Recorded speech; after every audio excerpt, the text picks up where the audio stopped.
kophee boodaan koomeen isaa ol ka'aa ta'e yookaan hiil kanneen jennu yeroo dheeraaf godhachuu faayidaa fi miidhaa isaa ilaalla.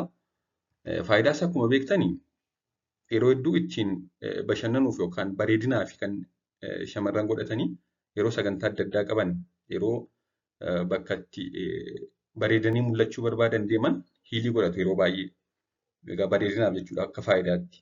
Akkasumas qorannoon akka agarsiisutti kophee boodaan ol ka'aa ta'e yeroo dheeraaf godhachuun jabina maashaa koronyoo fi sarbaa cimsuun yeroo kophee diriiraan deeman akka sirriitti deeman isaan taasisuu mala jedha. Yeroo dheeraa kana godhatanii immoo deemanii yeroo kophee filaatti ta'e kophee diriiraa ta'een deeman salphaatti socho'uu danda'u. Salphaatti miilli isaaniif ajajamaa jedha qorannoon akka agarsiisutti. Kun egaa faayidaa isaadha. Haa ta'u malee faayidaa isaa caalaa yeroo dheeraa kophee akkasii godhachuun miidhaadha kan inni qabu. Faayidaan isaa inni guddaan bareedinumaafidha. Kanaan ala faayidaa cimaa ta'e hin qabu jechuudha miillaaf qaamaaf. Madaallii qaamaa eeguuf jecha lafeen dugdaa gara gadii boodatti jedha yeroo kophee akkasiidhaan deeman. Kana waan ta'eef yeroo booda dhukkubbii dugdaaf nama saaxila. Kana malees boca lafee dugdaa jijjiira. Sheeppii lafee dugdaa jijjiiruudhaan lafee dugdaallee jallisuu danda'a jechuudha.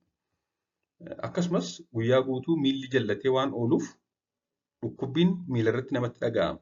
Kana malees yeroo booda buusaan miilaa yookaan koronyoon dhibee osteoarthritis jedhamu akka godhatuuf nama saaxila.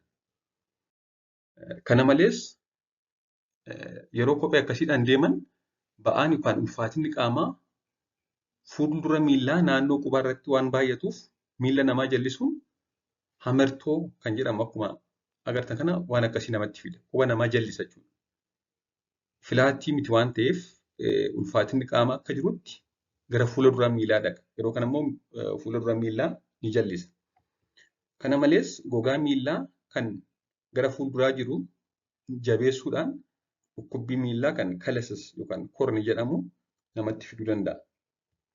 Akkasumas maashaan booda koronyootti argamtus isheen Achilles tendon jedhamtu yeroo dheeraaf walitti kontoonfachuun waan turtuuf yeroo kophee kanaan deeman maashaan isheen koronyoo booddeetti argamtu isheen Achilles tendon jedhamtu kun ni kottoonfanti waan ta'eef sana booda yeroo miila duwwaa yookaan caammaa filaatii ta'een deemuuf yaalan deebitee diriiruu dadhabuudhaan dhukkubbiin guddaan isaatti dhaga'amuu danda'a miila isaanii irratti.